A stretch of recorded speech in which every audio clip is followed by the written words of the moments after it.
Today on Family Talk. Hello and welcome back for another edition of Dr. James Dobson's Family Talk. I'm Jim Valdheis, and on today's classic broadcast, we're continuing our conversation with Bill and Pam Farrel about intimacy in marriage. Bill and Pam share pretty openly about their experiences, so if you have little ones around, you might want to save this broadcast for another time. This topic may sometimes be difficult to discuss, but it's essential for a strong marriage. In fact, on the last broadcast, the Farrells reminded us that marital intimacy is a gift from God to bind couples together. So what do you do when things don't work as well as you had hoped? Bill and Pam have tips for that too. The Farrells are international speakers, teaching workshops and talking to couples around the world about relationships, marriage, and parenting. Together, they have authored over 35 books, including the best-selling Men Are Like Waffles and Women Are Like Spaghetti. Their books have been translated into over 14 languages and have impacted thousands of married couples. Today's broadcast is based on their bestseller, Red-Hot Monogamy. After more than 30 years of marriage, they have a lot to share on this subject. So let's listen now to the conclusion of Dr. Dobson's interview with Bill and Pam Farrel on today's edition of Family Talk. Well, let me start with this question. Bill and Pam, you say in your book that you really ought to schedule a time for sexual expression, at least once a week, that you ought to set that aside, because if not, the cares of life will run right past you. And so you talk about it openly with one another. This is not just something done in your own head in the dark of night. This is something that you bring into the relationship openly and talk through the times that you have together. And what really surprised me, I haven't heard anybody say this before, is that those times when you are together ought to be spent, or some of them, talking about the finances and the children and the things that usually are recommended to be avoided when you're about to have intimacy. How do you come up with that? Yeah. Well, Dr. Dobson, we looked at intimacy, and to have a truly red-hot romantic relationship, you have to deal with all the issues. So social intimacy, that means having new experiences together so you're not just bored with each other year after year. Financial intimacy, if you're fighting over money, there's not going to be a lot of red-hot romance going on. And one of the things I found is when I said, Pam, I want to be financially intimate with you. I don't just want to manage the budget. I want to be financially intimate with you. What I discovered is that Pam spends money according to her personality, and I love her personality. Oh. Now, if I just look at it as the money, part of her personality, she's pretty spontaneous. And if I were to look at, wow, she spends money spontaneously, I don't want her to do that. But when I realized, you know what, that's an expression of her personalities, I can work with this. And so what if she has a flamboyant personality and spends money flamboyantly? Well, I think we all know you can't just say, the money well is unlimited, so just go. But at the same time, that individual probably married her because he likes her flamboyance. And if you can bring that into the discussion, how are we going to manage this flamboyant personality you have in all the areas of life? Yeah. He probably likes it in the bedroom, probably likes it in the way she dresses, probably doesn't like it in the way she spends money. All right, let's get more specific. You schedule Thursday night as time to be together sexually and emotionally. And at least some of the time you suggest that you start out by talking about these tough issues and problems. You're not going to wind up driving each other away here? We schedule Red-Hot Monogamy, let's say Thursday night's our date night. But we have a separate time, Tuesday morning, where we have breakfast and we handle the business side of life. Okay, so they're not done back to back. And that's where we do the discussion. Yeah. That's right. All One right. leads to the other. Yeah. And we want those kind of discussions in parental intimacy so that you're raising the kids on the same page, emotional intimacy. And so we have little getaways, and we describe what to do on those getaways to work out those bugs. So at the end of that getaway, now you're on the same page and you want some red-hot monogamy. Right. And the whole idea is in tying them together. If we talk on Tuesday about finances, we're going to celebrate on Thursday that we had the discussion. And people get locked up and we have to solve everything. All right, so you're really defusing the Yes. tension that Exactly. has developed over those issues. Exactly. Yes, because we know some of those issues take time. And we know that some of those issues take a lot of time because some of those issues get ingrained in who we are. Like having grown up again in broken situations in the past, we have triggers in our life. Like if I ever get around a woman that doesn't make sense, I don't mean just an emotional woman, but like somebody, the thoughts aren't connecting. I flash back to those days with my mom. And I start to have this reaction inside that has very little to do now with anything Pam's doing. Well, sometimes that gets in the way. Yeah. And we want to be able to say, you know what, even with those issues going on, we're not going to demand that that gets completely solved before we celebrate the fact that we're working on it together. Bill, let's suppose that the mood is right and you're not sure exactly how to tell Pam that. And Pam, let's suppose that you have a headache and you're not real sure. You think you see something coming, you're not real sure that you want it to be. How do you guys talk about, how should married couples talk about things like that? You know, we take our clues from the Song of Solomon, and one of the things that they did is they had like a code when they wanted each other. In the Song of Songs, it talks about the garden, and that's kind of a euphemism for baby, I want you. And so we encourage couples to create their own code so that it gets things clear when you have that desire for one another. And, you know, it can be really fun. Like this one couple, they went and they'd been some stress. And so he's like, okay, we need to have some time together. And so he took her away and they spent the whole day together. And the kids were at his sister's house, who's single. And he looks down, they ended up just going to the park, having a great conversation and feeding the ducks. And when he looked down at his watch, he's like, oh no, we were supposed to go get the kids. They went in and picked up the kids. And his sister said, oh, how'd things go? You know, because she's thinking. Well, it was fine. We just fed the ducks. She's like, oh, fed the ducks, huh? And he came back out and he's like, my sister thinks that we had sex and she called it feeding the ducks. And so that became like a code word for, you know, you want to feed the ducks? Yeah. Yeah. And for us, ours came out of our book, Men Are Like Waffles, Women Like Spaghetti, because men and women process stress differently. Yeah. Men like to go to their favorite boxes to rest and recharge. And God kind of helped us girls out in that most of men's favorite boxes are shaped like boxes, like the TV screen is shaped like a box, the computer screen is shaped like a box, the garage is shaped like a box, the refrigerator is shaped like Football a box, field. Football field is shaped like a box, the bed is shaped like a box. In fact, that sex box is a guy's favorite box to go to when he's stressed. It's kind of like that free square in the middle of a bingo card, and a guy can get there from wherever they're square on his waffle. Well, when we were presenting that at a conference early on, every time we came to the area of sexual intimacy after that, the crowd would yell, bingo. And so now that's like our code word. Want to play some bingo?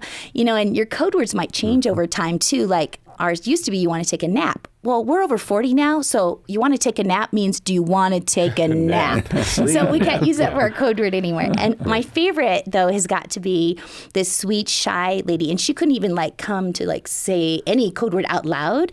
And so she just writes a number on the top of the mirror every morning between 1 and 10, how interested she is in Red-Hot Monogamy that day. So the first place her husband goes to check is the mirror, every day. And if it's 1, honey, you might as well go golfing after work. If it's 10, ooh, he runs home at lunchtime. So in your book, you talk about pillows, with a pillow that has, I think... Tonight or not tonight? Tonight and not tonight. Yeah. What happens if you say tonight and your teenager comes walking in and sees the pillow? What do you that's tell too him? funny.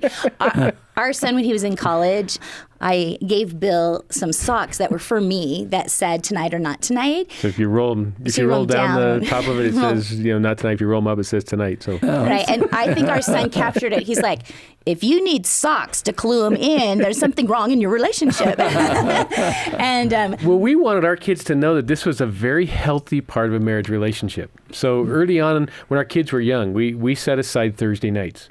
And there was a collection of toys that our kids could only play with on Thursday night, and they had to play with them in bed.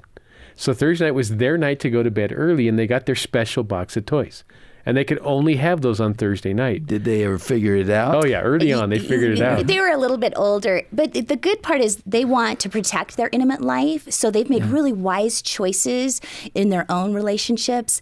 And our son Brock was dating Hannah, who she's our new precious daughter-in-law. So the first time we were meeting the two families was at ICRS, which is the big booksellers convention.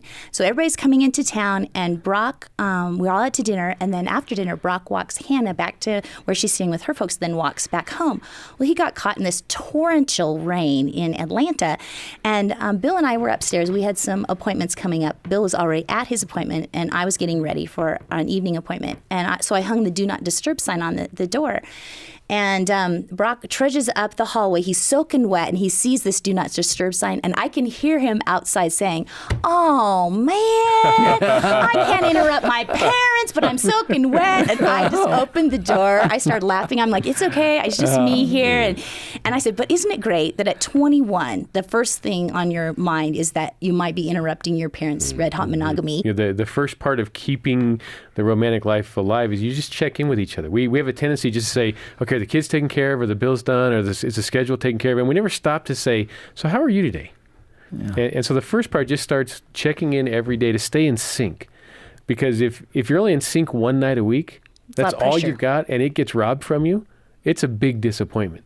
But if it's part of the picture, that 10 or 20 minutes a day, we're checking in, and sometimes that turns spontaneous. Right. Because the time is right, and all of the circumstances are right, and you couldn't have ever planned it, but because we're checking in with each other, the opportunity arose. And we've actually seen that we need to plan twice as much time as we think. So we put 2 date nights in because we are busy in ministry, and somebody's crisis might definitely interrupt. And so that kind of safeguards us by having extra time. If there is one word that I hear coming through what you all are saying, it's preparation. Yes. You don't just climb into bed at the end of the day and all of a sudden the subject introduces itself and you haven't talked, you haven't been together, you haven't connected emotionally. And a man can function very well in that mode. See, a woman usually can't. Yeah. When we're dating, we're constantly trying to love the person we're dating. And then we get married and we think it's okay to just do it an hour here, hour there. So one of the secrets is, especially as a man, to try to constantly love his wife. So stay in contact through phone calls and send emails and get in routines of getting flowers if she likes flowers, or finding things to say to her that you just say over and over and over again so she never forgets. You mentioned in the first program that you have a lot of ideas for how to put romance in your life in Red-Hot Monogamy. And I'm sort of reluctant to read them because they're pretty intimate. I have some of the G-rated ones over here. Yeah, some of these suggestions are not X-rated or R-rated. They're just good common sense. But number 71, leave love notes between the pages of a book or magazine that your mate is reading. Just a way of saying that I love you. Yes. And that is in itself a tool for building intimacy. Right, yes. Red-hot romance. Especially for a woman. It doesn't happen overnight. That's one of the things that from Song of Solomon, and we took a clue there, is that he built anticipation. He made romance like a game. Yeah, wouldn't you like to suggest that couples read the Song of Solomon together? Actually, that's one of the 200 ideas. Yes. Yeah. Yes. Of course, Solomon had 1,000 concubines and wives. Yeah, he blew it he ought after to know the first something one. about it. I don't really understand the man at that stage. No. Yeah, he made some poor choices after wife one. But the Song of Solomon is written during those innocent years when they were devoted to one another, and when they really were trying to figure out how do we make a marriage that works well. Is there anything off limits? Is there anything you do not say to your spouse? Is there anything that is a real turnoff? Right. And if so, what is it? That's probably one of the most asked questions, Dr. Dobson, is what is okay behind that bedroom door? And is probably the number one question we are ever asked. Yeah. And when I encourage women to and men to read Red-Hot Monogamy, I'm like, read it with a highlighter in one hand and a Sharpie in the other. And the things that you really like, underline, and the things you're like, not in my lifetime, Sharpie them out. I mean, that's part of the conversation that you need to have is what is okay between us. And Bill has some biblical things. Intimate relationships are very intense. And whereas self-disclosure is very important and sharing all the details of our lives with each other is very important, what really makes intimacy work is that intensity gets matched with compassion. And what often happens in marital relationships is we get critical of each other and we get demanding of each other. And when you do that, it cuts off the intimacy. So it's important that we share with each other, but timing is everything. Yeah. Not all the struggles that I was working through, we were ready to talk about in the first year of our marriage. And as we've matured together, we've been able to have more mature conversations about how growing up in the home I grew up affected me and how Pam's background affects her. But we couldn't uncover all that in the first year. As we were just exploring how that's why it's silly to say that you should live together before you're married. Right. Oh, it's the worst thing you can do. Yeah, it's the worst thing Yes. you can do. And the second worst thing, in fact, when I asked the question a minute ago about the things that should not occur in the sexual relationship is pornography. That's right. Absolutely. It's like a drug. Pornography is like a drug. It'll give you a high. It really will. And for a time, it'll give you a ride. And like drugs, it will burn out the relationship. Suck the life out of It is it. not a good idea. And especially because men and women see pornography differently. And a man being more physically oriented can begin to make demands of his wife that she's not prepared to deliver on, and it just creates chaos. I'm telling you, folks, I know something about this. Yes, you do. I have studied it for many years, served on a commission on pornography, and I'm telling you, don't go there. It's very possible for the man especially to get flat out hooked on it, Yes. and then he doesn't need his wife anymore. Because he's off doing his own thing. So you address this in the book, and I certainly agree with you. We do. We totally agree with all your research, and that's like the worst thing. It pulls the plug on your whole intimate life. And so that's why the question is really has to be answered is, well, what does God think is okay? Because couples want to know, well, will that spice up our love life? No, it won't. So what does God say is okay then? And it's amazing to me. I've been working as a pastor my whole adult life. And one thing that amazes me is how little God says about sex when you consider how much of a problem it's been for the human race. Yeah. You would think that God would have long discussions about it. But it seems pretty clear that it comes down to every intimate act between a married couple should be an act of love.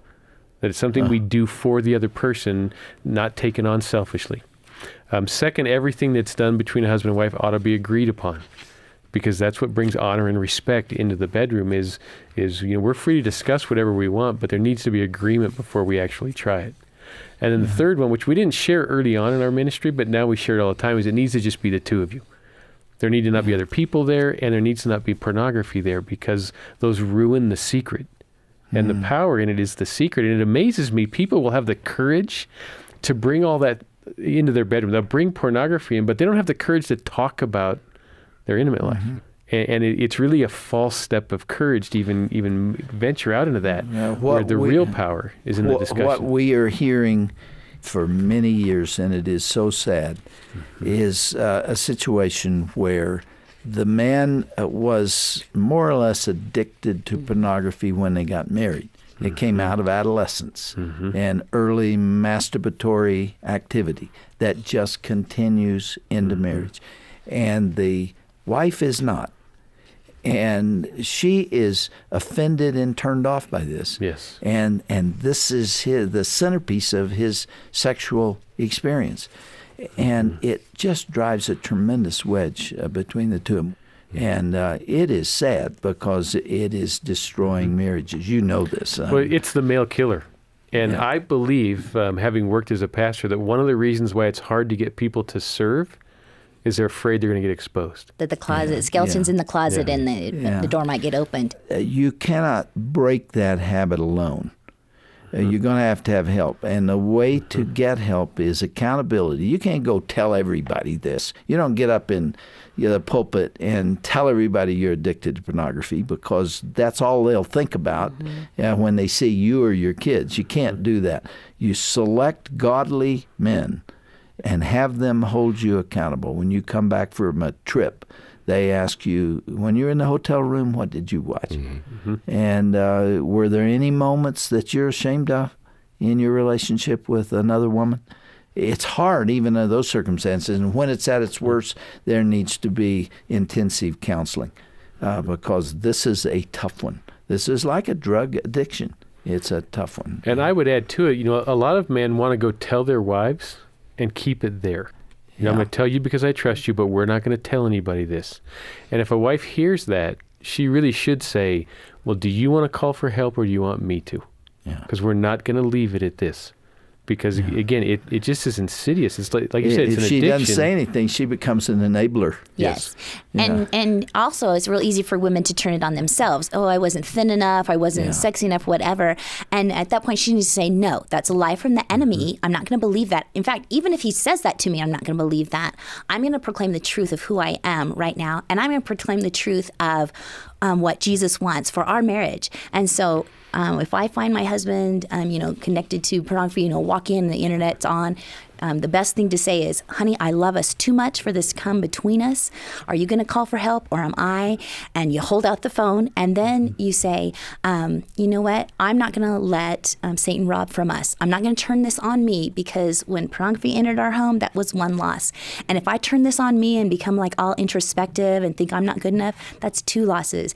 And that will make me feel distant from my husband. Then that'll be 3 losses. And if that distance continues, we might end up divorced. That's 4 losses. And if we end up divorced, then our kids will pay. That's 5 losses. And Pam, when you do that, not gonna let Satan do expect that. anger, because you'll probably get it.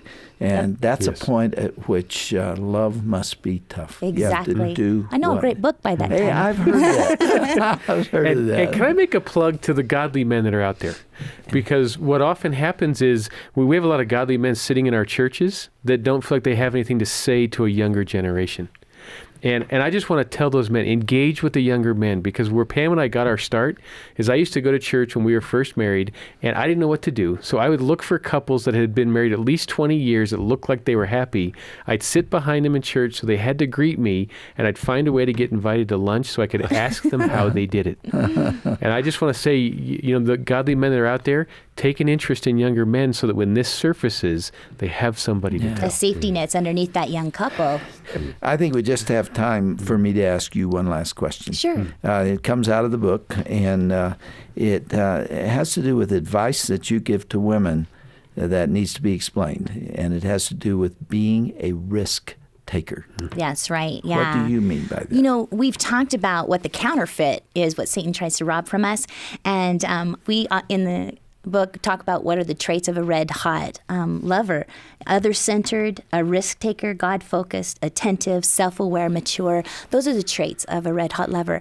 And so if a woman truly loves as Christ loves, she'll take her eyes off of herself and she'll put her eyes on her husband. And she'll say, what can I do? What can I say that will encourage you, honey? And she'll be willing to risk a little bit, maybe outside of her comfort zone a little bit. And she'll listen to her spouse and be willing to try some unique things. And again, we've talked about it has to be agreed upon. So if you're not comfortable yet, okay, give me a couple of other ideas. You're talking about sexual experimentation, Right. Which, as long as it's within the marital relationship. Exactly. It could be as simple as turn the lights on. Mutually exciting, agreed upon.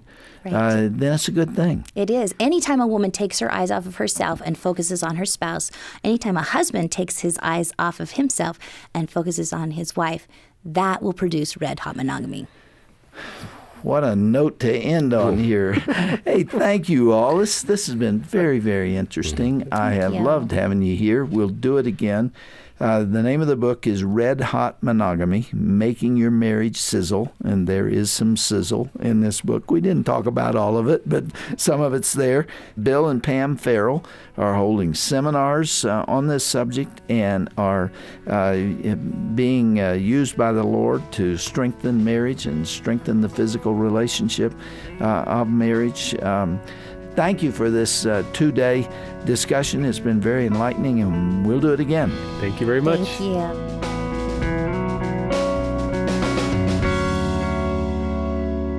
You've been listening to the conclusion of a classic broadcast here on Dr. James Dobson's Family Talk. This is always one of our most popular broadcasts, and even if you only caught a portion of it, I'm sure you can see why. Bill and Pam Farrel have so much wise advice for making your marriage stronger, and we've only been able to scratch the surface in these 2 programs. I urge you to go to our website and download this program to hear again. And on the broadcast page, you'll find the link to Bill and Pam's website, love-wise.com. There, you can buy the book, Red-Hot Monogamy, and also find out if the Farrels are speaking anywhere near you. Whether your marriage is brand new or decades old, whether your intimacy level is high or low, you can learn something from the many suggestions and homework assignments in this book that will deepen your relationship with your spouse. It may be the best investment you ever make in your marriage. Our web address is drjamesdobson.org, or call us at 877-732-6825, and we'll help you find the resources you need. God bless, and thank you for joining us today. Be sure to tune in again next time for another edition of Dr. James Dobson's Family Talk.